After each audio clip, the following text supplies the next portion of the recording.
महाराष्ट्रातल्या बहुजनांचं कल्याण भाजपाने केलं आहे।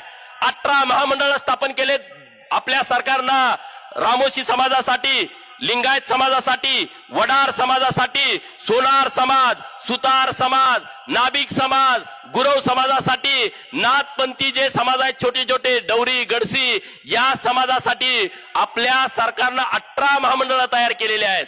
आपला गरीब समाजातला माणूस, उपेक्षित समाजातला माणूस आमदार खासदार होऊ शकत नाही, तेवढी क्षमता आपल्यामध्ये नाही, आणि म्हणून सरकारनं महामंडळ स्थापन केली। महामंडळाच्या माध्यमातून मुलांच्यासाठी, मुलींच्यासाठी, युवांच्यासाठी, महिलांच्यासाठी, विद्यार्थ्यांच्यासाठी योजना येत आहेत, आणि त्या महामंडळाला उपाध्यक्ष आता नेमलाय आणि 3 सदस्य।